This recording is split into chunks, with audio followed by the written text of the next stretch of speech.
किशनपुर गांव में प्राची नाम की एक औरत अपने बेटे कुणाल और बहू सुधा के साथ रहा करती थी। सुधा स्वभाव से बहुत ही कामचोर होती है और आए दिन काम न करने के नए नए बहाने बनाती रहती है, जिसकी वजह से अक्सर घर में कलह भी हो जाया करती है। अरे बहू, तुमने बर्तन क्यों नहीं किए? वो माँ जी, मेरी उंगली कट गई थी सब्जी काटते वक्त, इसलिए नहीं कर पाऊंगी। तो क्या हुआ, बर्तन तो कर ही सकती हो। नहीं ना माँ जी, सर्फ लगने से कटे हुए भाग में दर्द हो जाएगा। आज के लिए बर्तन आप ही कर लीजिए। इस तरह से सुधा रोज काम ना करने के नए नए बहाने ढूंढ ही लेती है। सुधा कुणाल के आते ही काम करने का दिखावा करती और उसके जाते ही वापस से नया नाटक करती। माँ, मुझे ऑफिस जाने में देरी हो रही है, अब जल्दी से नाश्ता दे दो। जी, आप माँ जी को क्यों बुला रहे हैं? मैं अभी आपके लिए आलू के पराठे बना देती हूँ। अरे वाह सुधा, जब से तुम आई हो माँ को कितना आराम मिल गया है। तुम सच में बहुत अच्छी बहू हो। प्राची सुधा की इस आदत से बहुत ही परेशान होती है, मगर वो कुछ भी नहीं कर पाती। इधर सुधा काम न करने का रोज एक नया बहाना ढूंढ लेती। अब कोई ऐसा बहाना बनाऊंगी जिससे माँ जी की चिकचिकी खत्म हो जाए और वो मुझे काम के लिए बोलना ही छोड़ दे। सुधा रसोई में जोर जोर से चिल्लाने का नाटक करती है और प्राची भागी भागी उसके पास आती है। क्या हुआ बहू? पता नहीं क्या हुआ माँ जी, अचानक आंखों में कुछ चला गया, दिखाई नहीं दे रहा मुझे। अरे कैसी बातें कर रही हो, आंखों को अच्छे से धोकर मसलो ना। आंखों को बहुत बार धो लिया मैंने, मगर कुछ भी नहीं दिख रहा अभी। और इस तरह उस दिन से सुधा अंधी होने का नाटक करने लगती है और घर का सारा काम प्राची के सर आ जाता है। वो समझ भी नहीं पाती कि आखिर सुधा को हुआ क्या। इधर सुधा की ऐश हो जाती है। वो अब बिस्तर पर बैठे बैठे हुक्म चलाती रहती है। माँ जी, जरा चाय तो पिला दीजिए ना। हाँ बेटा। प्राची को शक हो जाता है कि सुधा नाटक कर रही है और वो अपने तरीके से पता लगाने की कोशिश करती है।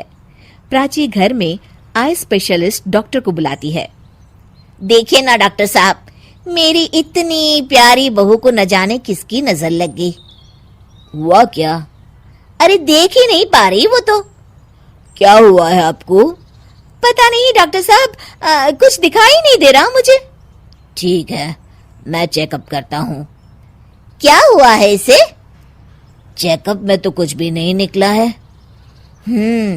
इसका मतलब मेरा शक सही था, ये सिर्फ नाटक कर रही है। फिर भी डॉक्टर साहब, कोई तो इलाज होगा ना। सुधा घबरा जाती है। माँ जी, आप क्यों मेरी आंखों के पीछे पड़ गई हैं? मैं जिंदा हूँ, क्या ये काफी नहीं है? आंखें भी ठीक हो जाएगी ना धीरे धीरे। नहीं बहू, तुम तकलीफ में हो ये मैं देख नहीं पा रही। डॉक्टर साहब आप देखिए ना, कोई तो इलाज होगा इसका। मुझे कोई इलाज नहीं करवाना। मेरी आंखें भगवान की मर्जी की वजह से गई है और उनकी मर्जी की वजह से वापस आ जाएगी। देखिए, मैं दवाई लिख देता हूँ और आप इनको क्लिनिक पर ले आना। डॉक्टर तो चला जाता है, मगर सुधा अपने बिस्तर से टस की मस नहीं होती और अगले कुछ दिन भी प्राची को ही काम करते रहना पड़ता है। पानी सर के ऊपर से गुजर गया है, ये ऐसे नहीं सुधरने वाली। कुछ दिनों बाद प्राची कुछ काम से घर से बाहर गई होती है। हे भगवान, बहुत तेज भूख लगी है, पता नहीं माँ जी कब तक वापस लौटेगी, तब तक अपने लिए कुछ बना ही लेती हूँ।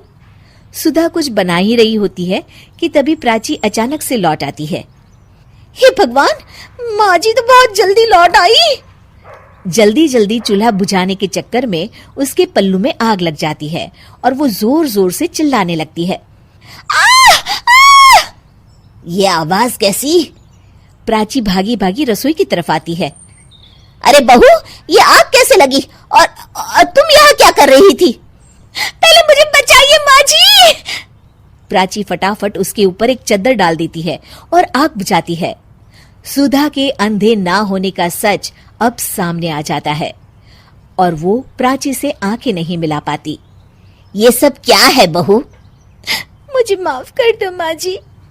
मुझे तुम पर शक पहले से ही था बहू, मगर काम चोरी इस कदर भी ना करो कि खुद को ही नुकसान हो जाए। ये हमारे घर का ही तो काम है ना बहू। अब और शर्मिंदा मत कीजिए माँ जी, मैंने आपको इतना तंग किया हमेशा, फिर भी आपने मेरी जान बचाई। कोई बात नहीं बहू, सुबह का भूला अगर शाम को घर लौट आए ना तो उसे भूला नहीं कहते। चल अब अपने हाथ की चाय तो पिला दे जरा। जी माँ जी।